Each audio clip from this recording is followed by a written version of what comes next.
avait quelqu'un qui a dit que je peux pas jouer aux poupées, et après j'ai pleuré. Bienvenue sur Papatriarcat, le podcast qui réfléchit à la parentalité au XXIe siècle pour l'affranchir du modèle patriarcal.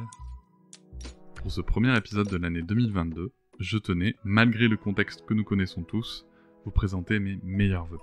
Nous allons parler dans cet épisode d'un sujet que vous m'avez réclamé depuis plusieurs mois. Il s'agit du sujet du sommeil du bébé.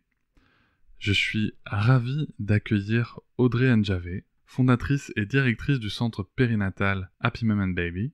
Elle est infirmière diplômée d'État en France, clinicienne en périnatalité au Canada. Elle est aussi autrice chez Albin Michel et chez Marabout. Et je vous invite aussi à la retrouver et à la suivre sur les réseaux sociaux, notamment Instagram. Je vous mettrai le lien en description. Le sommeil, je crois que c'est sûrement le sujet qui est le plus sensible chez tous les parents et chez tous les nouveaux parents.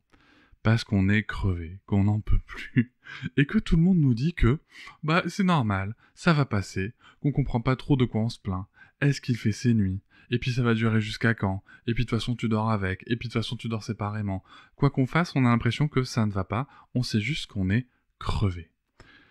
Et puis au milieu de tout ça, il y a des gens qui vont nous dire que, en mettant une certaine somme d'argent, un petit peu par miracle, en 2 semaines, 1 mois, le bébé va tout à coup dormir, et que ça n'y aura plus jamais de problème de sa vie. Et bien moi, pour faire le tri au milieu de tout ça, j'ai demandé à Audrey si elle pouvait, grâce à son expertise, à son expérience, nous donner un petit peu le vrai du faux et nous expliquer comment ça fonctionne. Et j'ai voulu commencer par lui poser cette première question. Audrey, c'est quoi un bébé qui fait ses nuits? Je vous souhaite une très bonne écoute. Alors, un bébé qui fait ses nuits, en fait, concrètement parlant, cette phrase, elle veut rien dire. Voilà. Ok. Cette phrase, elle veut rien dire parce que faire ses nuits... Alors, si on essaye vraiment d'analyser dans les détails la question. Faire ses nuits, déjà de base, d'où on part? Parce que faire ses nuits, ça peut vouloir dire dormir de 20h à 8h du matin, de minuit à 6h du matin. Ça veut tout simplement dire, est-ce que ton bébé dort la nuit? Donc, les bébés dorment la nuit. Oui, et la plupart, je veux dire, un bébé dort quand même. C'est-à-dire que vraiment, cette question, comme je te dis, elle n'a pas de sens parce qu'en fait, un bébé dort la nuit. Donc, si un bébé dort la nuit, pourquoi est-ce qu'on pose la question, est-ce que ton bébé fait ses nuits? Tu comprends? Le fondement même de cette question n'a aucun sens. Donc, en fait, faut comprendre dans cette question, c'est est-ce que tu galères avec le sommeil de ton bébé? C'est ça. Cette question, c'est est-ce que tu galères avec le sommeil de ton bébé? Est-ce que tu galères comme moi, j'ai galéré avec le sommeil de mon bébé? Et quelque part, si tu me dis que toi aussi tu galères, je me sentirais un petit peu moins seule. Donc en fait, qu'est-ce qu'on peut comprendre derrière cette question finalement? C'est toi, par rapport à moi, comment est ta vie de parent en fait? C'est-à-dire que c'est vraiment cette notion de se comparer. C'est-à-dire cette question, est-ce que ton bébé fait ses nuits? Clairement, inconsciemment, implicitement, indirectement, elle veut dire est-ce que tu galères comme moi j'ai galéré? C'est tout. Et si c'est le cas, si tu me dis oui, je vais me sentir moins seule. C'est surtout ça. Parce que si on analyse la question, elle ne veut rien dire. Si on connaît le sommeil de l'enfant, si on connaît son fonctionnement, si on sait que c'est un processus qui va évoluer, va devenir mature au fur et à mesure du temps, comme n'importe quel besoin fondamental d'un être humain, eh bien, on sait que ça ne veut rien dire en fait. C'est comme, est-ce que ton bébé marche? Il va marcher un jour, t'inquiète pas, mais il va marcher quand il sera prêt. Donc, tu vois, c'est la même chose en fait. Est-ce qu'on dit, est-ce que ton bébé mange? Là, il boit encore des biberons parce qu'il a tel âge. Donc, la réponse serait, ok, mon bébé a 3 mois, il se réveille encore 3 fois par nuit, mais il dort la nuit, oui. Mon bébé a 9 mois, il se réveille peut-être encore 1 fois par nuit, mais il dort la nuit, oui. Donc, tu vois, cette question, finalement, elle n'a aucun sens, clairement. Et est-ce que derrière cette question, il n'y a pas aussi, est-ce que toi, tu arrives à dormir?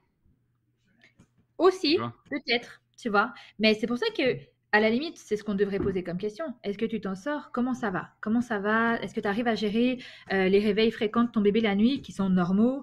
Comment tu t'en sors? Est-ce que tu as besoin d'aide? Est-ce que tu as besoin que je t'aide? Est-ce que tu as besoin que je prenne le relais peut-être la journée pour te reposer? C'est ça qu'on devrait poser comme question. C'est est-ce que toi, parent, comment tu vis ces changements et comment tu vis les nuits hachées de ton bébé qui sont normales? D'accord? C'est-à-dire que, parce que sous-entendu, le parent qui va répondre, non, il fait pas ses nuits, mais pourquoi? Le thé, tout de suite, tu vas entraîner un sentiment de culpabilité chez le parent qui va se dire, mais attends, c'est pas normal.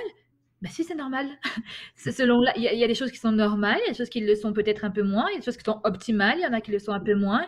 Des fois, il y a des choses qui viennent expliquer certains comportements, mais un bébé qui se réveille la nuit, un bébé à proprement parler, 1 mois, 2 mois, 3 mois, jusqu'à 6 mois, 7 mois, 8 mois, un bébé à l'été ou autre, chaque situation est évaluable, mais c'est normal que mon bébé se réveille encore la nuit. C'est normal. Donc, je suis normale, ma vie est normale, mon bébé est normal. Mais oui, peut-être que je ne le vis pas super bien. Peut-être que je suis KO moi aussi. Peut-être que j'ai besoin d'aide. Peut-être que j'ai besoin de me reposer. C'est ça la vraie question qu'on devrait poser aux familles. C'est comment ça va? Comment tu t'en sors avec tout ça là? Les nuits, l'alimentation, ton allaitement, cette nouvelle vie. Comment tu t'en sors? C'est ça qu'on devrait poser. Je suis totalement d'accord avec toi. C'est vrai que on a cette vision qui est très performative aussi par rapport au sujet. C'est est-ce que ton enfant fait ses nuits? Et je te rejoins aussi dans le fait que c'est aussi pour s'assurer que tu galères comme moi j'ai galéré, parce que sinon déjà c'est pas juste aussi. Le tien il fait ses nuits et que les miens il les a pas fait. Et juste pour préciser, tu parles de bébés de plusieurs mois. Jusqu'à quand est-ce qu'on peut considérer qu'un bébé qui se réveille 2, 3, 4, allez 5 fois à la nuit, c'est OK, ou sinon il y a peut-être des choses à rechercher plus spécifiquement? En fait, le sommeil suit un processus de maturation bien particulier, bien précis. On a l'immaturité presque complète du sommeil dans les 3-4 premiers mois de la vie d'un bébé, parce qu'un bébé commence à dormir dès la 27e semaine de grossesse in utero. C'est-à-dire qu'il commence à enchaîner, à alterner les cycles éveil-sommeil, éveil-sommeil, sur un rythme complètement anarchique, avec presque aucune règle, mais on peut calculer grâce au mouvement oculaire in utero, grâce au mouvement, à l'activité nerveuse, etc., in utero, vraiment cette alternance de rythme-là, donc un rythme ultradien. On appelle ça le rythme ultradien. Ce processus va se développer petit à petit pour qu'à environ 3-4 mois, on passe sur un processus dit circadien, où là, en fait, déjà, on passe une étape dans le processus d'autonomie du sommeil et de maturation du sommeil, où finalement, on va être avec 3 cycles, on va avoir 3 phases de sommeil. Il y a une phase qui est très compliquée à adopter et à intégrer dans cette nouvelle vie de parents, c'est la phase d'endormissement. C'est-à-dire que jusqu'à présent, mon bébé pouvait manger, être actif et boum, d'un coup, il dort. C'est OK, super, génial, je vais le coucher, génial. Là, maintenant, le sommeil est induit par un contexte. Et ça, souvent, c'est comme on dit en québécois, c'est une coche à prendre pour aller se dire, OK, c'est bon, ton sommeil change, donc je dois m'adapter. C'est maintenant que les vraies choses commencent, d'accord? Et finalement, quand tu te rends compte, Cédric, c'est quelque chose qu'on fait avec l'alimentation, c'est quelque chose qu'on fait avec les autres acquisitions, mais c'est pas quelque chose qu'on fait avec le sommeil, alors que le sommeil est un besoin fondamental sur le même niveau que les autres besoins. Le besoin de manger, le besoin de dormir, le besoin de se mouvoir, le besoin affectif, le besoin émotionnel. Tout ça, on est attentif, on se dit, OK, oh, mon bébé commence à s'intéresser à ce que je mange, bah, peut-être que c'est le moment que je donne à manger. Bah, mon bébé commence à avoir des difficultés avec son sommeil, puis s'endormir moins facilement qu'avant, bah, peut-être que c'est le moment que je change. Mais on ne fait pas ce switch-là dans sa tête parce que le sommeil, a priori, quand on est un bébé, c'est plus un besoin fondamental. C'est autre chose. Et ça vient c'est quelque chose qu'on ne comprend pas. Donc, tu vois, c'est dommage parce qu'on devrait le placer au même niveau. Donc, en fait, petit à petit, le bébé va se développer. Puis, il va se réveiller la nuit, il va sortir en tout cas du sommeil, parce que c'est exactement ce qui se passe, c'est-à-dire qu'il a des cycles de repos. Puis, il va sortir du sommeil pour diverses raisons. La faim étant la première. La faim étant la première des raisons qui va sortir un bébé de son sommeil. C'est-à-dire que quand il va arriver en haut d'un cycle de sommeil, donc proche de l'éveil, ben là, il y a plusieurs facteurs. Donc, la faim va le faire sortir de l'éveil, il va dire OK, du sommeil, il va dire OK, j'ai besoin de manger. Donc, je me réveille. Et après, je renchaîne un autre cycle. Ça, c'est normal. Puis ça, j'ai envie de te dire, il n'y a pas de règle. Même si en théorie, on apprend qu'il faut que le bébé fasse 6 kilos et qu'il ait je ne sais pas quel âge, mais en fait, il n'y a pas de règle parce que aucun être humain n'est égal face à sa sensation de faim et à sa satiété, en fait. Ça, c'est pour les bébés qui ne sont pas allaités. Donc, ça veut dire que les apports nutritionnels d'un enfant doivent être comblés sur une période de 24 heures, donc nuit compris, pour qu'il y ait le moins en moins de réveil. Maintenant, un bébé qui, la journée, ne comble pas entièrement ses besoins nutritionnels, va se réveiller la nuit, peut-être pour continuer de manger. Donc, dans ces cas-là, on va rééquilibrer ses apports nutritionnels la journée pour éviter peut-être les réveils nocturnes. D'accord? Mais jusqu'à 6-7 mois, j'ai envie de te dire, on est dans quelque chose d'a priori normal. D'accord? Alors, j'aime pas le mot normal, tout le monde le sait, les gens qui m'écoutent et qui me connaissent savent que je déteste dire le mot normal. Mais en tout cas, théoriquement, on est sur quelque chose qui serait acceptable, qui serait pas inquiétant. Moi, j'utilise le mot commun. Voilà, qui serait, voilà, c'est commun, c'est acceptable, c'est, tu vois, ok. Maintenant, ça se peut que ça dure un petit peu plus longtemps que 7 mois. Ça se peut que ça dure 8 mois, 9 mois, même 10 mois parfois. Puis ça se peut que ça dure moins aussi. Tu sais, c'est des repères qu'on a. Maintenant, un bébé qui se rendort facilement, c'est-à-dire qu'il sort de son sommeil, câlin, il se rendort. Il sort de son sommeil, biberon, il se rendort. Il sort de son sommeil, allaitement, et je vais traiter l'allaitement à part. Il se rendort, c'est OK. Maintenant, un bébé qui hurle la nuit, qui pleure beaucoup la nuit, qui se réveille sur de longues périodes, qui ne se rendort pas facilement, on sent qu'il y a quelque chose vraiment là, on est en dehors du commun, comme tu dis. Je le sais en tant que parent, je sais que là, je vis un schéma qui n'est pas celui que je devrais vivre. Là, il y a certainement une raison à ça. Il y a une explication. Il y a quelque chose qui va nous dire, OK, là, ton bébé, voilà pourquoi il se comporte comme ça la nuit, voilà pourquoi le sommeil est difficile. Puis, on va associer le sommeil diurne au sommeil nocturne. C'est-à-dire l'un ne va pas sans l'autre. La première question, mon bébé se réveille la nuit, comment il dort la journée? Ça, c'est la première question. OK, la journée, c'est pareil, il ne dort pas. OK, bon, là, peut-être qu'on a quelque chose à évaluer. Mais si je fais des bonnes siestes, que j'ai 7 mois, que je fais une bonne sieste le matin, une bonne sieste l'après-midi, peut-être une petite en fin de journée, et que je me réveille 2-3 fois la nuit juste pour manger, je me rendors, il n'y a rien d'alarmant du tout. D'accord? Et vraiment, il faut laisser le temps se passer un petit peu. C'est possiblement juste chiant. Voilà, juste chiant. Et encore, j'ai envie de te dire, s'il se rendort vite, tu vois, rapidement, bon, tu sais, des fois, on se lève pour aller faire pipi, tu sais, ça prend le même temps que donner un biberon à un bébé. Tu sais, voilà. Donc, tu sais, on va dire, c'est sur la durée, c'est pénible, mais je te dirais que par habitude, ce qui est épuisant, c'est quand l'enfant ne se rendort pas, quand l'enfant met beaucoup de temps à s'endormir la journée aussi, quand le sommeil devient vraiment le centre de notre vie et on focus là-dessus à péter les plombs. Là, c'est pas normal d'en arriver là. D'accord? Là, c'est pas normal. Mais, tu sais, voilà, 7-8 mois, on va dire, j'ai envie de te dire, ça reste commun. Un bébé allaité, un bébé qui va être allaité au sein de maman, c'est une structure de sommeil qui est complètement différente. Parce qu'en fait, la structure de sommeil est intimement liée à celle de la mère par le biais de l'allaitement maternel. Donc, le cycle de l'enfant va dépendre aussi du cycle de la maman. Mais dans la nuit, en fait, en gros, pour faire très simple, je bois, je stimule le sein de la maman, le lait continue de se produire, je continue d'être allaitée. Si j'ai une période de non-stimulation de l'allaitement du sein de la maman, c'est-à-dire que, je sais pas, admettons un bébé dort de 8h à 8h du matin, souvent quand c'est un primo-allaitement, eh bien le cerveau va enregistrer une information, celle d'arrêter de produire du lait parce qu'il n'y a pas eu de stimulation pendant une longue période, plus de 6 heures. Donc, je n'ai pas eu de stimulation de prolactine qui est essentielle à la production et au maintien de l'allaitement. Et tous les êtres humains ont des productions hormonales qui rencontrent des pics en période nocturne. Ça, c'est n'importe quelle hormone. L'allaitement étant un processus hormonodépendant, eh bien, c'est comme l'humeur, par exemple. Quelqu'un qui ne dort pas la nuit va avoir des troubles de l'humeur. Un bébé qui ne tète pas 1 à 2 fois par nuit, qui ne va pas stimuler cette sécrétion de prolactine, appuyer sur le bouton allaitement, eh bien, va implicitement et indirectement entraîner un processus de sevrage. Donc, un bébé qui va téter la nuit, ça fait partie de la physiopathologie de l'allaitement. C'est comme ça. Maintenant, on va me dire souvent jusqu'à quel âge? Jusqu'à ce que tu décides de sevrer ton enfant ou qu'il décide. C'est une machine. Je veux dire, l'allaitement, il faut voir le corps un peu comme une machine, quoi, comme une usine où mon cerveau, c'est le chef d'orchestre qui va envoyer des messages, je veux dire, au reste du corps. Et tant que je entretiens ces messages-là, il continue de se passer, en fait. Puis les jours où je veux arrêter, voilà.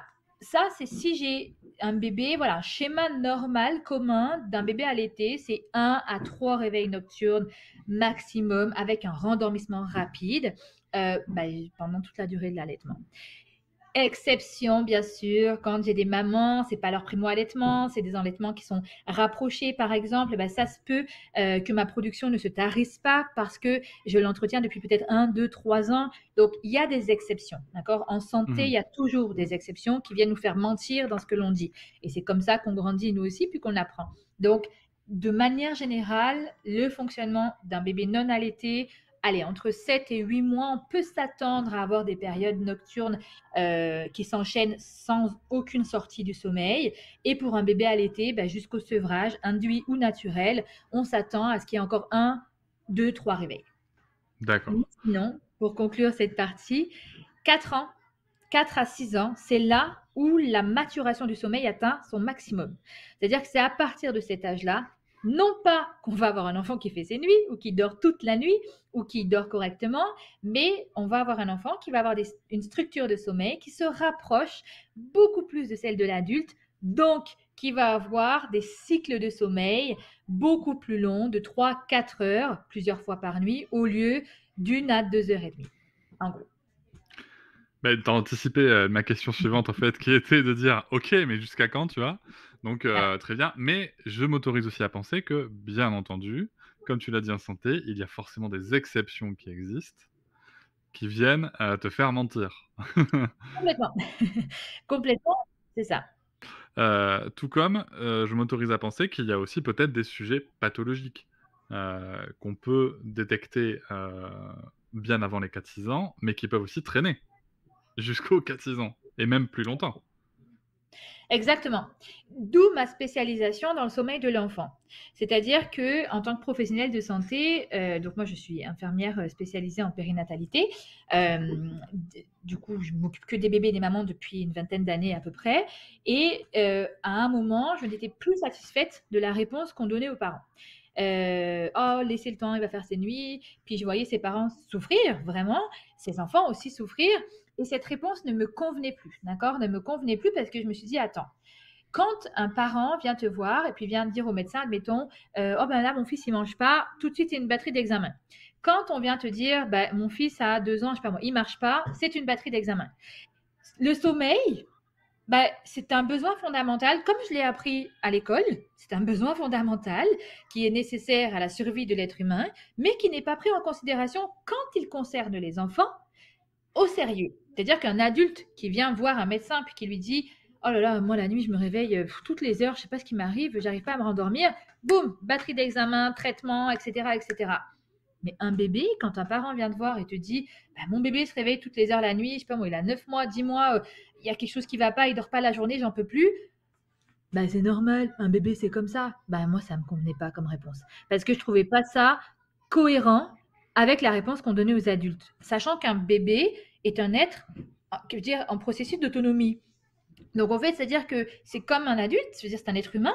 C'est juste que la seule différence, c'est que lui, il va vers un processus d'autonomie, je veux dire, et de maturation de son système pour devenir un adulte. Donc, on devrait faire la même chose. On devrait dire, ah oui, bah attendez, on va chercher, qu'est-ce qui se passe? On devrait apporter la même réponse à un enfant, à un bébé, qu'à un adulte. Et donc, c'est là où j'ai commencé à me dire, attends, Audrey, tu vas aller chercher un petit peu, c'est quoi la particularité du sommeil de l'enfant? Et puis, tu vas essayer, toi, d'apporter une réponse différente. Puis, je suis partie en Amérique du Nord et j'ai découvert un système de santé qui est très porté sur le global.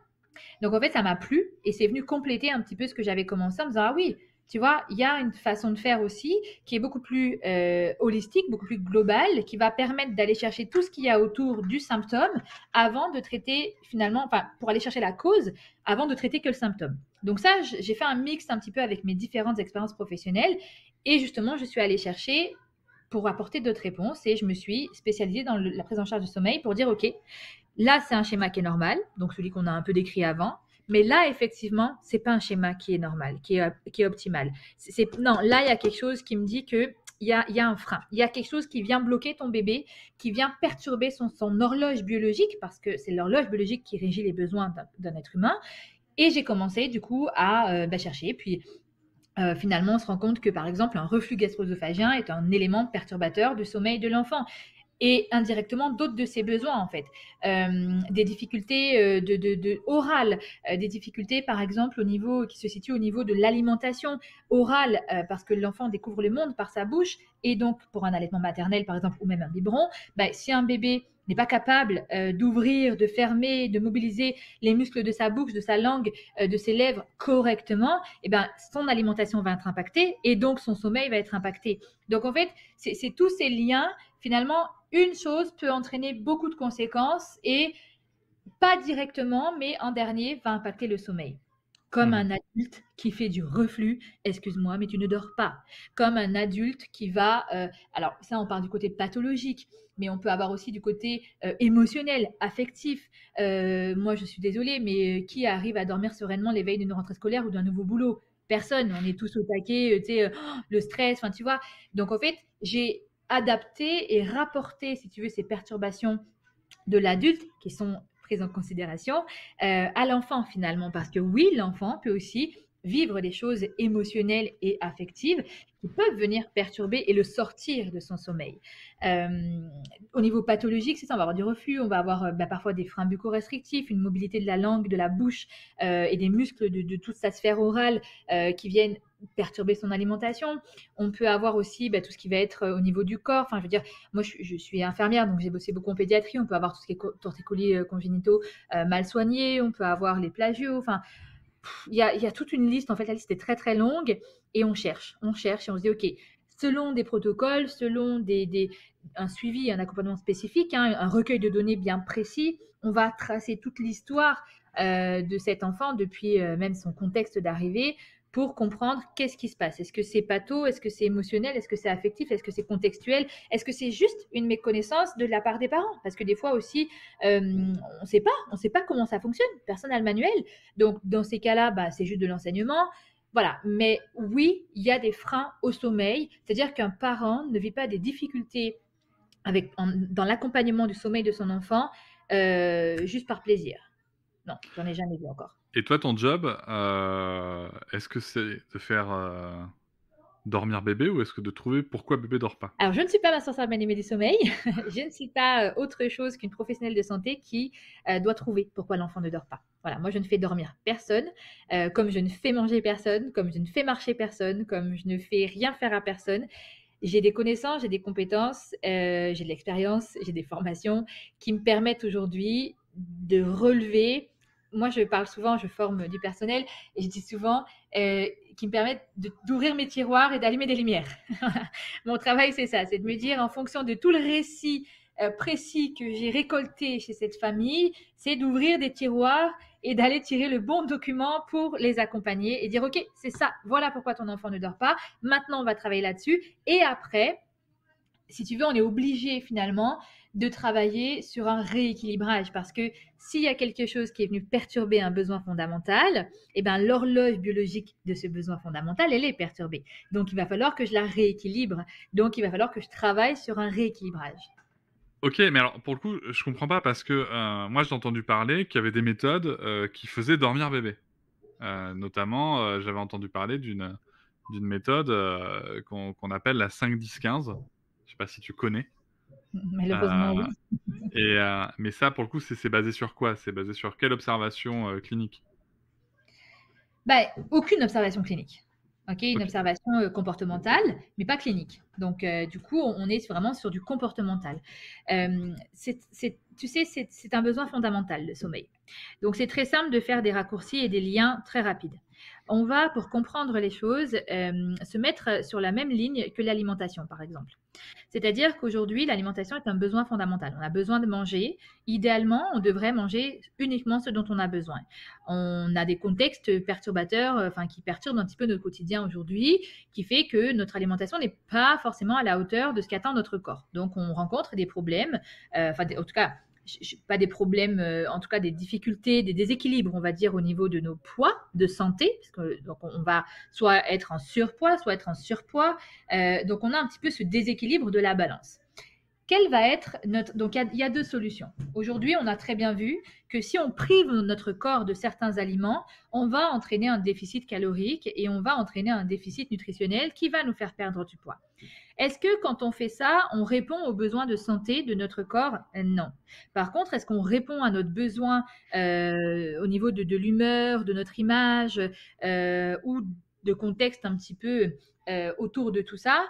Ben oui, on va répondre à ça parce qu'on va perdre ce fameux poids qui peut-être vient briser un peu notre confiance, notre mal-être, tu vois, qui vient nous impacter, on va perdre ce poids. Ça, c'est vrai. On va priver notre corps de choses fondamentales, mais on va peut-être effectivement perdre ce poids. Qu'est-ce qui se passe avec le sommeil? Eh bien, on va être un petit peu sur la même chose. C'est-à-dire qu'aujourd'hui, c'est très simple. On a remarqué chez l'être humain que si on le dressait, d'accord, on peut très bien nous dresser, on peut très bien nous apprendre quelque chose en nous formatant complètement, et on peut dire, ok, tu as besoin, petit bébé, que je te prenne dans mes bras, tu as besoin que je réponde à tes besoins émotionnels et affectifs, mais moi je ne peux pas. Je ne peux pas et je ne veux pas parce que c'est pas pour ça que tu es arrivé dans ma vie. Et donc, ben, on va t'apprendre à dormir, puis on va te priver de ce besoin fondamental qui est celui de contact physique, voilà, ce besoin d'être avec moi. Je veux dire, moi, je veux pas t'accompagner, j'ai pas le temps de t'accompagner. Donc, on va trouver une méthode, on va trouver un moyen. Je ne peux pas ou je ne veux pas ou je ne souhaite pas ou peu importe les raisons. On va trouver un moyen que tu dormes, d'accord? Parce que moi, là, c'est plus possible. Eh bien, très simplement, hein, le cerveau, on peut lui parler. Hein. Si les premiers jours, je te dis, OK, je ne viendrai pas, tu peux pleurer, je ne viendrai pas, parce que l'enfant va pleurer, c'est un instinct de survie. Hein. Pleurer, hurler, être en détresse, c'est l'expression d'un besoin fondamental auquel on ne répond pas. Ben, si je n'y réponds pas, qu'est-ce qui va se passer? Première fois, je vais te faire attendre 5 minutes. Puis, vraiment, pour vraiment que ça fonctionne, je vais encore te faire attendre un petit peu plus. 10 minutes, 15 minutes, donc 5, 10, 15. Et puis, bah, au bout d'un moment, tu vas lâcher l'affaire, mon petit. Au bout d'un moment, tu vas comprendre que je ne répondrai pas à ton besoin. Tu vas comprendre qu'il faut que tu dormes. Tu vas comprendre que je ne suis pas là pour répondre à ton besoin. Parce que je ne peux pas, je ne souhaite pas, je ne suis pas disponible, peu importe. Mais finalement, c'est ça. C'est vraiment le corps qu'on va priver d'un de ses besoins fondamentaux, comme quand on prive son corps d'une certaine alimentation pour entraîner une perte de poids. Et bien là, ce qu'on va entraîner chez l'enfant, c'est finalement une résignation. On va apprendre à l'enfant à se suffire à lui-même parce qu'il doit en être capable. Sauf que un enfant n'est pas un être autonome. C'est un être qui n'est pas autonome et les personnes qui l'accueillent dans leur vie sont les répondants à ses besoins. Et un enfant n'a pas uniquement le besoin de manger, dormir, faire caca, faire pipi. Il a besoin d'être au contact physique. Il a besoin qu'on lui parle. Il a besoin qu'on le regarde. Il a besoin de pouvoir compter sur les personnes qui sont autour de lui pour apprendre à se faire confiance à lui. Avant même de se faire confiance à soi, on a besoin de faire confiance aux gens qui s'occupent de répondre à nos besoins. Donc au final, si on m'apprend à me résigner, il n'y a pas de problème, je vais me résigner. Par contre, accrochez-vous derrière les perturbations du développement psycho-affectif de l'enfant. Et encore une fois, il n'est pas question de faire culpabiliser qui que ce soit parce que beaucoup d'amalgames sont faits. On ne parle pas de l'enfant qui pleure derrière la porte quand tu fais pipi. On ne parle pas de l'enfant qui pleure dans son transat parce que tu prends ta douche. On ne parle pas de l'enfant qui pleure 1 ou 2 minutes avant de rentrer dans le sommeil. On parle de la volonté et de l'intention de la personne de faire dormir ce bébé avec une méthode toute faite pour qu'il apprenne à se résigner.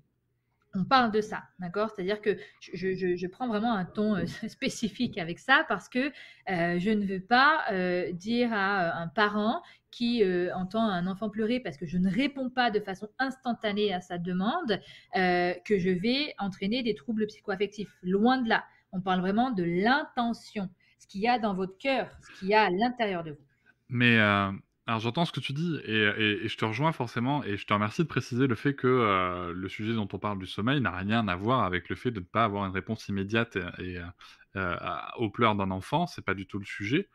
Pour autant, est-ce que quelque part c'est pas quand même aussi très culpabilisant parce que un parent qui est au bout, tu vois, qui est très fatigué parce que son enfant ne dort pas et que donc lui non plus ne dort pas et qui est très fatigué, est-ce qu'un parent qui est au bout, est-ce que c'est pas aussi très culpabilisant qu'il entende qu'on lui dise que il est en train de faire de la privation de ses besoins essentiels à son enfant quelque part, si c'est pour se sauver lui, est-ce que c'est pas quelque chose qui serait légitime? Alors, légitime, oui. Est-ce que c'est le bon choix? Peut-être pas, mais c'est légitime, d'accord? C'est-à-dire que ce n'est pas personne fait d'erreur à un moment quand tu pètes un plomb, quand tu n'en peux plus, de laisser pleurer ton enfant. Moi, le message vraiment qui est important, c'est comprendre que quand ce genre de conseil et de méthode vient d'une autre personne que toi, il faut se poser des questions.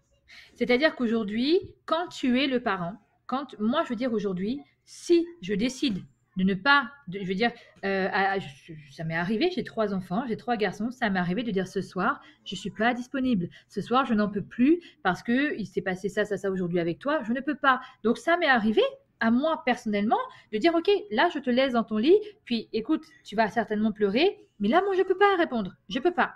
Donc c'est pas quelqu'un qui m'a dit applique cette méthode, ça va le faire dormir. Non, c'est moi. C'est-à-dire que c'est moi en tant que personne. Donc, quand ça vient de vous en tant que parent, parce que vous reconnaissez vos limites et que vous dites, OK, moi là, j'en peux plus, la première étape, c'est effectivement de dire, OK, c'est pas grave, ce soir, demain soir, après-demain soir, je lâche prise. Peut-être qu'il va pleurer, c'est vrai.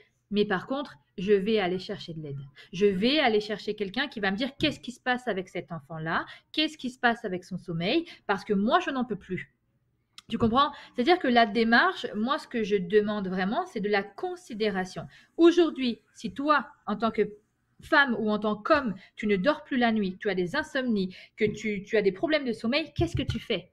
Tu vas voir un professionnel qui va t'aider. Alors fais-le pour ton enfant aussi. Tu comprends? C'est-à-dire que fais-le pour ton enfant. Et le jour où quelqu'un te dit, écoute, il faut que tu laisses pleurer ton enfant 5, 10, 15 minutes ou laisse-le hurler à la mort ou machin, il va dormir, je sais que chaque personne qui aujourd'hui a essayé ce genre de méthode l'a fait en ne répondant pas à son propre besoin de parent.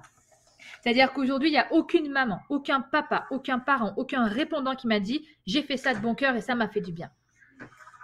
Tu comprends? Ouais, je comprends. C'est-à-dire Ouais, je qu'il comprends. y a une énorme nuance en fait. C'est-à-dire que si aujourd'hui tu dis « moi j'en peux plus, je peux plus, aujourd'hui oui il va pleurer et je le sais qu'il va pleurer, mais moi ça me fait du bien ».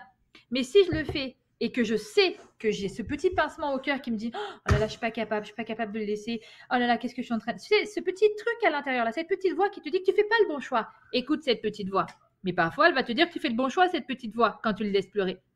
Tu comprends? C'est le plus important, c'est vous. Mais voilà, je pense que la nuance, elle est importante à comprendre pour ne pas être dans cette position de culpabilité parce que tu le fais. Mais au contraire, prends le pouvoir et dis-toi, ok, là, ce soir, je suis pas capable, mais peut-être que ça veut dire qu'il faut que j'aille chercher de l'aide. Mais pour le coup, tu vois, ce parent, je reste sur ce parent épuisé qui en peut plus, qui aimerait que ça se passe bien, mais ça se passe pas bien, tu vois. Et puis, bah, il va chercher de l'aide. Et là, on lui dit, tiens, écoute-moi, pour 900 €, dans 15 jours, je fais dormir ton gamin. Et c'est fini. T'auras plus de problème. Bye. Parce que c'est des choses qu'on voit sur Internet, sur les réseaux. Je sais. Alors désolé, je suis peut-être un peu cash, mais... Non, mais t'as raison. Mais c'est des choses qu'on voit. Je vais prendre un exemple très simple et qui parle énormément quand je l'utilise. On a cette personne qui a pris ou a perdu du poids. Okay? Puis, tous les jours, elle a ce poids qui lui fait mal devant les yeux. On sait très bien, donc elle va commencer, c'est comme ça aujourd'hui que ça se passe, hein, on va commencer à taper sur Google ou sur moteur de recherche, perte de poids, prise de poids, etc. Il y a des petits espions dans nos ordinateurs qui vont nous proposer des choses typiquement sur les mots-clés qu'on a tapés. Et puis là, toi, tu es là, tu as tapé ça. Donc, ta première démarche, elle a été de chercher de l'aide. Génial. Donc, super. Puis tu dis, oh là là, tu sais, je sais pas, peut-être que je peux y arriver toute seule. Je vais essayer toute seule. Je trouvais la méthode sur Internet, puis ça marche pas, etc. Puis, on te balance des pubs, on te balance du marketing, on te balance des choses qui disent, ou ta voisine, ou ta copine, ou peu importe, te dire, oh ben moi, j'ai vu une fille là, pour 900 balles, tu donnes 900 balles, au bout de 2 semaines, ton bébé, il dort. Ou alors, j'ai vu un coach en nutrition, expert en machin, qui en 2 semaines, tu perds 15 kilos. Ok? Tu sais que c'est douteux. Tu dis, ah, c'est bizarre. Attends, moi, c'est-à-dire que moi, je suis pas capable de faire, tu sais, je suis capable de le faire toute seule. Je suis capable de perdre ou de prendre mon poids. Puis, tu es fatigué. Un jour, tu montes sur la balance. Et une énième fois, là, c'est la vue de trop. C'est la vue de trop. C'est la nuit de trop. C'est la journée de trop. Et là, tu te rappelles, puisqu'on a planté dans ta tête ces petites graines. Ah, mais c'est vrai, il y a cette personne-là qui fait des miracles. allez, c'est bon, je prends son programme. Dans la foulée, tu prends son programme. De perte de poids, de prise de poids, de coach sommeil, de machin, de miracle du sommeil, de tout ce que tu veux. Au fond de toi, tu sais, d'accord? Mais tu le fais quand même parce que bah, tu te laisses la chance d'y croire, en fait, d'y croire. Et puis, sur un malentendu, ça peut fonctionner, d'accord? Ça peut fonctionner. Simplement, si ton enfant, la perturbation au sommeil qu'il rencontre, elle n'a rien à voir avec un problème de rythme, ça marchera jamais. Ça marchera jamais. Et tu le sais, mais souvent, malheureusement, c'est rare de se dire oh ben zut, j'ai fait une erreur, tu vois. Et puis les erreurs, les mauvais choix sont source de construction identitaire. Je veux dire, c'est pas parce qu'on fait des erreurs qu'on est un mauvais parent. C'est pas parce que parfois on fait des choix qui sont pas ok qu'on est un mauvais parent. Je veux dire, il y a pas d'histoire de culpabiliser. Tu l'as fait, tu as pris ton coach, tu as dépensé tes 900 balles. J'espère que tu avais des économies, mais tu vois, tu l'as fait. Ben, tu as appris en fait. Je veux dire, même si ça a marché, tant mieux pour toi.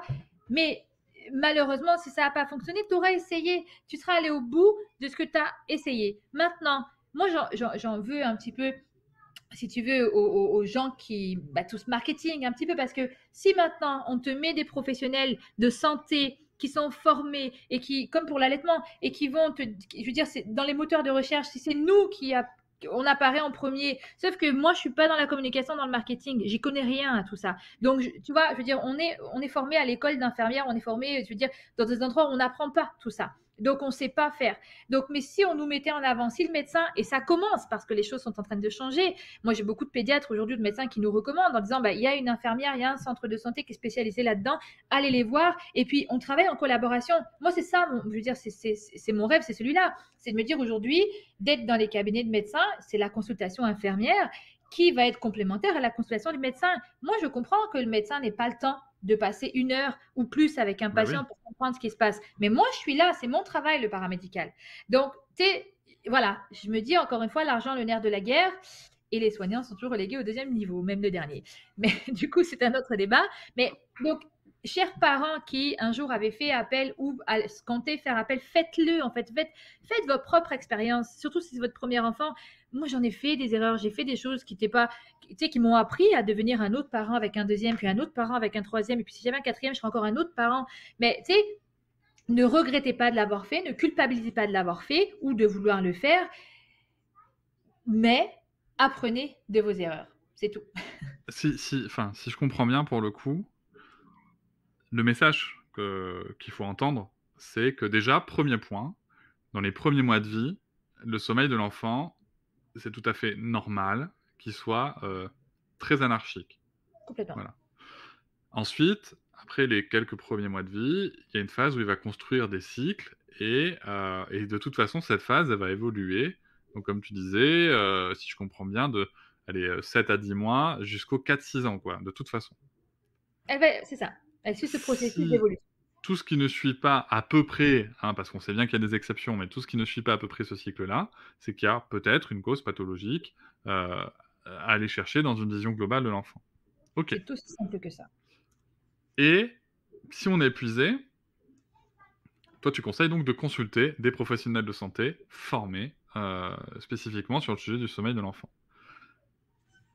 Et en même temps, quand on voit parler des méthodes, parce qu'on a parlé du 5-10-15, mais il y en a d'autres des méthodes. Il y en a d'autres des méthodes qui existent et qui sont en effet des méthodes qui sont présentées comme un peu des méthodes miracles. À ton avis, même si moi j'ai une réponse très personnelle, mais à ton avis, pourquoi ça marche, quoi? Alors j'entends l'épuisement, j'ai entendu ton parallèle avec le régime, mais sauf que le régime, les kilos, on les reprend après, quand ça marche pas. Alors pourquoi est-ce que ça marche? Est-ce que l'équivalent des kilos repris, ça existe sur le sommeil? Oui. Ça existe dans la structure psycho-affective de l'enfant. Ça existe dans le comportement socio-affectif de l'enfant et dans son développement intérieur. Moi, j'ai la chance d'avoir suivi un processus. En gros, moi, j'ai commencé à travailler dans ce domaine avec les adolescents. Ensuite, avec les plus petits. Ensuite, j'ai fait de la pédopsychiatrie. Je suis descendue, en fait, en âge au fur et à mesure du temps. Qu'est-ce que ça m'a permis de comprendre? Ça m'a permis d'être confrontée et de prendre en charge à un moment des troubles psychopathologiques, psycho-affectifs, psycho-émotionnels de grands. D'accord? Pour comprendre certaines pathologies, pour comprendre certains troubles du développement, on a besoin de remonter à la source. On a besoin de remonter au départ des choses, des fondations qui ont été posées. Qu'est-ce qui a été donné à cet être humain pour qu'aujourd'hui il vive ce genre de choses? Et Mhm. quand on remonte, aujourd'hui, moins on a donné, moins on a répondu de façon globale et optimale aux besoins affectifs et émotionnels de l'enfant, plus on a de chances d'avoir une instabilité psycho-émotionnelle. Alors, est-ce que j'ai des recherches à te donner? Non, je n'en ai pas. Parce que ce n'est pas, c'est des recherches qui sont très très longues, très très longues et qui impliquent plusieurs corps de métier intergénérationnel, interdisciplinaire, plurigénérationnel et malheureusement, en tout cas en Europe, on n'en est pas du tout encore là sur ce genre de recherche-là. Je te dirais qu'on est beaucoup plus avancé en Amérique du Nord où vraiment on est déjà sur ce genre de choses-là. Et d'ailleurs, c'est aussi pour ces raisons que tout ce qui est éducation tournée sur le positif, autant dans le système scolaire qu'ailleurs, a fleuri énormément. Vraiment, ce boost de confiance est extrêmement présent dès les structures de petite enfance de l'enfant ici. Okay. D'accord. Donc, c'est une énorme différence et on peut. Voilà, c'est pour ça que souvent le sujet est sur Internet et sur les réseaux et peu abordé parce que tu as toujours des détracteurs de la pensée alternative qui viennent te demander des chiffres, des recherches et compagnie, chose qu'aujourd'hui on ne peut pas. C'est du bon sens pour moi. C'est du bon sens parce que quand on explique les choses, si aujourd'hui je n'apprends pas à un enfant à avoir confiance en moi, son parent, son répondant, comment est-ce que je peux lui apprendre à avoir confiance en lui et comment je peux lui apprendre à compter sur moi? Qu'est-ce qui va se passer? Le revers de la médaille, c'est la construction émotionnelle et affective de l'enfant vers les 18 mois, 2 ans. Vous avez ce moment où l'enfant va vivre des processus de développement plutôt psycho-émotionnel, psycho-affectif. L'enfant de 2 ans qui va découvrir les émotions, qui va vivre un petit peu ces tempêtes émotionnelles, qui va ne pas savoir gérer en fait. Mais si cet enfant-là, on lui a jamais appris à compter sur nous, à quel moment vous voulez qu'il vous écoute? À quel moment vous voulez que cet enfant que vous avez laissé pleurer pour apprendre je veux dire son sommeil pour qu'il réponde à un de ses besoins fondamentaux, vous l'avez laissé se gérer tout seul, vous lui avez dit ok, moi je suis pas là, et bien au final, comment vous voulez que cet enfant qui va se construire à un moment donné, c'est des empreintes émotionnelles qu'on laisse dans le cerveau d'un petit enfant. À quel moment il va se dire ah ben ces fameuses personnes, donc mes parents si c'est les parents, les répondants à mes besoins, ben je sais que de toute façon ils sont pas là. Donc, qu'est-ce qui va se passer, ces tempêtes émotionnelles? Eh bien, elles vont monter, elles vont monter, elles vont monter, elles vont monter. Et finalement, bah, on se dit d'où ça vient. Et quand on remonte, bah, on s'aperçoit un petit peu de tout ça. Donc, c'est pour ça que il est nécessaire de faire confiance aux formations des professionnels médicaux et paramédicaux parce qu'on a l'expérience de terrain, on le sait. On n'a peut-être pas le parcours des chercheurs universitaires, mais on a l'expérience de terrain, on le sait.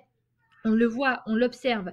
Et j'ai envie de te dire, quand un enfant ne veut pas manger, est-ce que vraiment on lui ouvre la bouche, on lui fout la cuillère et on lui ferme la bouche sur la cuillère? Je ne crois pas qu'aujourd'hui on Non. fasse ça. En tout cas, on essaye de ne pas le faire. On essaye voilà. En tout cas, on n'appuie pas sur sa mâchoire pour ouvrir et rentrer la cuillère et fermer la mâchoire sur sa cuillère et tu manges. Pourtant, c'est un besoin fondamental comme le sommeil. Donc, je sais que la différence, c'est qu'il y a aussi nos propres besoins en tant qu'être humain. Mais il faut vraiment se dire que si mon enfant ne dort pas correctement, c'est qu'il y a quelque chose qui le freine. Et on le sait. On ne se contente pas de la réponse, c'est normal. Non. En termes de besoins, parce que tu vois, en t'écoutant, je me dis: «OK, très bien, j'entends», et je te rejoins, hein, bien sûr, fatalement, sur l'idée du besoin. Il y a aussi de l'attachement derrière, bien sûr.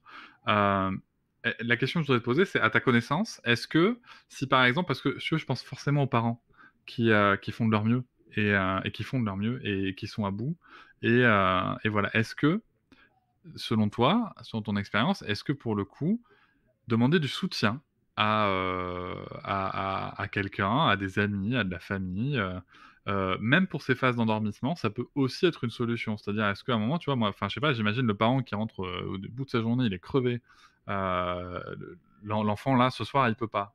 Est-ce qu'une autre figure d'attachement, ou un ami, quelqu'un peut prendre cette place dans l'accompagnement?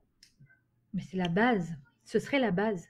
C'est ça le problème de notre société, d'accord? De notre société très occidentalisée. C'est ça le problème même de la maternité, des difficultés qu'on peut vivre dans ce processus-là, de la paternalité ou la maternalité. C'est ça, c'est qu'on est tout seul. Et c'est ça, c'est pas normal. Ça, c'est pas la norme. Ça, c'est pas le commun. Ça, c'est pas les choses naturelles, d'accord? On ne doit pas être tout seul dans cette période aussi vulnérable dans la vie d'un être humain. C'est-à-dire qu'aujourd'hui, le parent, là, je parle avec une posture professionnelle pour vraiment vulgariser, essayer de comprendre et de faire comprendre. Je me place en premier lieu, les premières personnes que j'accompagne, surtout dans le sommeil, ce sont les parents. Ça, ce sont les premières personnes aujourd'hui que j'accompagne. J'ai accompagné l'enfant pendant des années. Je dis, j'ai commencé très tard, je suis allée jusqu'en réanimation néonatale, donc 24 semaines de prématurité. Enfin, tu vois, je veux dire, j'ai vraiment, donc pendant des années, j'ai accompagné l'enfant et c'est grâce à cet enfant que j'ai eu envie d'accompagner le parent. Aujourd'hui, c'est le parent que j'accompagne, c'est de dire, OK, là, t'es à bout, t'en peux plus. Je suis la première à leur dire de trouver du relais. Je suis la première à avoir monté même un réseau de solidarité pour que des bénévoles aillent passer 3 heures chez les familles pour les soulager quand ils rencontrent des difficultés. Je suis la première à être membre de l'association Stop Bébé Secoué pour justement se dire, OK, quand on a, je crois que j'étais la première adhérente, quand on a un bébé qui pleure, qu'on ne comprend pas et qu'on a atteint ses propres limites en tant qu'être humain, OK, on le pose et on va chercher de l'aide en fait. Donc le premier réflexe qu'on devrait avoir, c'est ce soutien, cette aide. Et j'ai envie de te dire que ça ne devrait même pas venir de nous en fait, ça devrait, de nous en tant que parents, ça devrait venir de l'entourage. Je vais te donner un exemple très personnel. J'ai 3 enfants, mes 2 premiers sont nés en France. Je n'ai jamais été chez moi les premières semaines, premiers mois même, de vie de mes enfants. J'ai tout de suite pris mon bagage et je suis allée chez ma mère parce que, et mon père a passé des heures à être avec mes enfants, ma mère. Je n'ai jamais été seule. 3e bébé, je l'ai eu au Canada et j'étais toute seule. Enfin, toute seule. Avec mon mari, si tu veux, mais on était seuls, quoi. Et ma mère, vraiment, c'était quelque chose qui lui a coûté de ne pas pouvoir être là. Et en fait, qu'est-ce qu'elle a fait? Donc, pour vous donner, je veux dire, un exemple, et que la solitude n'est pas normale en maternité, c'est qu'en fait, elle m'a envoyé de l'argent pour que je puisse prendre une femme de ménage qui vienne faire le ménage tous les jours pendant les 3 premiers mois de vie de mon bébé, pour que je puisse me concentrer sur mon bébé. Ok? Donc, tu sais, et par exemple, ce que j'ai découvert aussi au Canada, j'ai fait appel à un organisme qui s'appelle Marraine Tendresse. Ce sont des bénévoles, donc j'ai un peu mis sur le même modèle Solidarimum. Et bien en fait, si tu veux, ce sont des bénévoles qui viennent 3 heures par semaine, pas pour garder ton bébé, que tu ailles faire les courses, non, tu es chez toi, tu n'as pas le droit de sortir. Soit tu prends une douche, soit tu dors, soit tu discutes, peu importe, mais tu as ce relais-là en fait. Donc ce qui fait que ça te permet de tenir. Il est évident que seul, c'est difficile de guider un navire. C'est très dur. Surtout quand il y a des tempêtes, d'accord? L'adulte qui accueille un enfant, donc je généralise vraiment l'adulte qui accueille un nouveau-né dans sa vie, est vulnérable. Il est dans un processus de vulnérabilité, dans un processus identitaire de changement. Il se crée une nouvelle identité. Il vit sa chose, lui, de son côté ultra difficile. Et d'un autre côté, il a un être qui est complètement dépendant de lui parce qu'il ne sait pas répondre à ses besoins de façon autonome. Donc, il est plus qu'évident que les parents qui nous écoutent aujourd'hui, et même les non-parents, l'entourage ou peu importe, il est plus que nécessaire d'arrêter d'acheter des transats, d'arrêter d'acheter des mobiles de lit, mais d'offrir du temps à ses parents qui accueillent un enfant. Parce que, au-delà du matériel, la préparation d'un enfant ne se fait pas matériellement. Elle se fait psychiquement. On fait de la place et en formation, je le dis aux filles, on regarde, le parent, il peut avoir la meilleure chambre Pinterest du monde, mais est-ce qu'il a la place d'accueillir cet enfant dans sa tête? Tu comprends? Et ça, c'est important parce que au moins, tu sais un petit peu à quoi t'attendre et les gens qui sont autour doivent permettre aux parents d'avoir du temps. Donc, je ne peux pas taper. Moi, comme je te dis, ce n'est pas sur les parents. Les parents, on fait ce qu'on peut. Je suis maman. Je dis toujours, on fait ce qu'on peut avec ce qu'on a. Donc, faites ce que vous pouvez avec ce que vous avez. Moi, c'est les institutions, c'est les gens autour qui ne mettent pas en avant les ressources qui peuvent venir aider ces parents-là. D'accord? C'est ça qui est pour moi.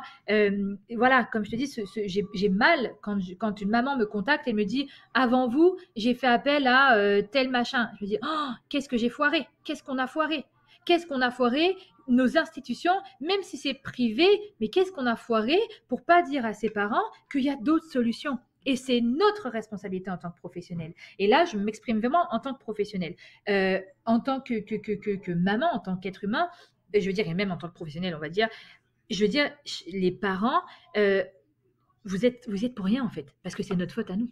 C'est notre faute à nous, institution, c'est notre faute à nous si on ne sait pas communiquer correctement. C'est notre faute à nous si on ne nous donne pas plus de place parce que on n'est pas le changement. Et aujourd'hui, je répète que si j'ai construit tout ça, et si aujourd'hui je me suis spécialisée dans, c'est parce que je veux faire partie de ce changement-là. Je veux être, je veux dire, comme Virginia Anderson qui a fait partie du changement dans le soin infirmier, comme tous ces grands psychanalystes qui ont fait le changement, qui ont été le changement. Donc, soyons le changement en étant présents pour ses parents, parce que c'est pas leur faute, c'est la nôtre, vraiment. Écoute, je trouve que ça fait une très belle fin. Je vais juste rappeler, comme tu le dis très justement par rapport au transat et tout et au temps, que sur le site d'Ingrid Baillot, il y a justement un chéquier gratuit qui existe, un truc à imprimer, justement pour les postpartum, pour un petit plat, une session de ménage. Pour le Canada, il y a même le déneigement qui est prévu de la porte. Donc Chez voilà. nous, ouais. Donc Ça, surtout, c'est ce qu'on offre. On n'hésitez offre pas. ça. On offre ça, Cédric, dans les baby showers.